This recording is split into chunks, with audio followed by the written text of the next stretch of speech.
اخف بقى خلطة محشي ممكن تعمليها، هتلاقي المحشي خف على قلبك وزي العسل، ولا هيعملك حموضة ولا هيعملك حاجة. السلام عليكم ورحمة الله، ازيكم حبايبي؟ عاملين ايه؟ يا رب تكونوا بأحسن حال.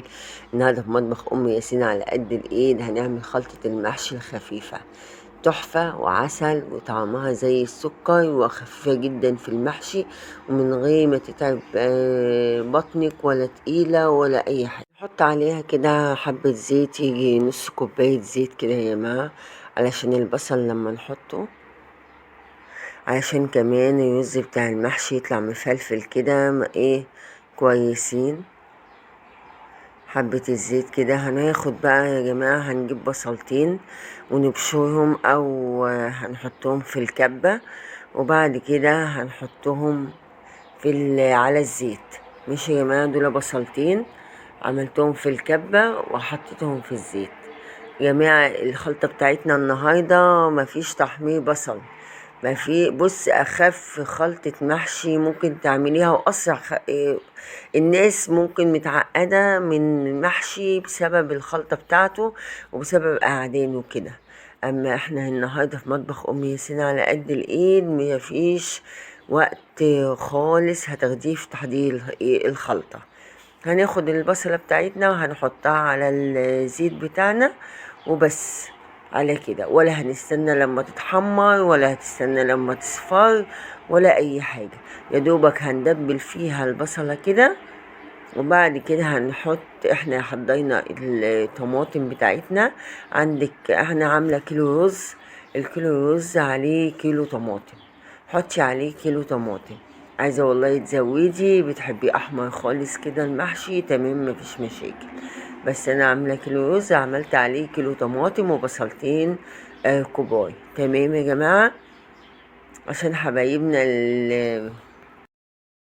علشان بناتنا بقى العرايس، ربنا يهنيهم ويحفظهم من كل شر ويكرم بناتنا وبنات الناس جميعا يا رب، وحبايبنا يا رب بالزوج الصالح اللي يرعى ربنا فيهم يا رب، اللهم امين. اللي داخلين المطبخ بقى يعرفوا ايه اسهل حاجة واسرع حاجة، اللي هي ايه يعملوا خلطة المحشي السريع. دلوقتي بقى يا جماعة، حطينا بعد ما دبينا البصلة كده، حطينا الطماطم بتاعتنا. كيلو الطماطم يا تعمليه في الكبة يا تعمليه في الخلاط، بس ما تزوديش عليه المية عشان ما ياخدش وقت معاكي على النار. وايه و...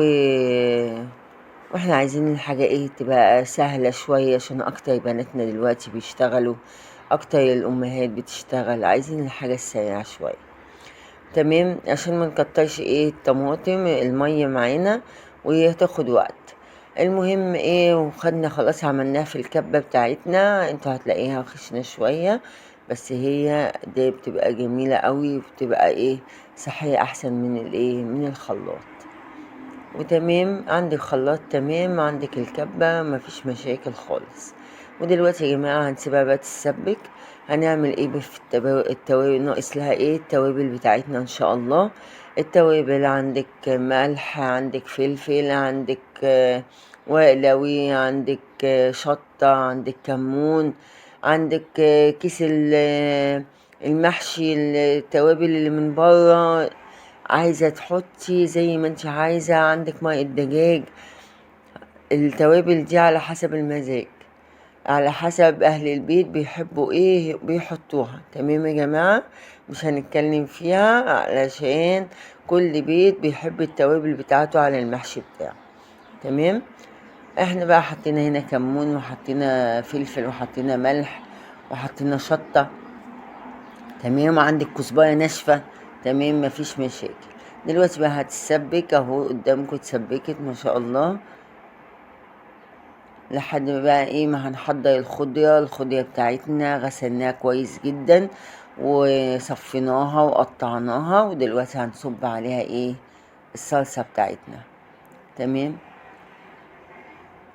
وما تنسوش تدعموا قناة ام ياسين على قد الايد باللايك والشير والسبسكرايب.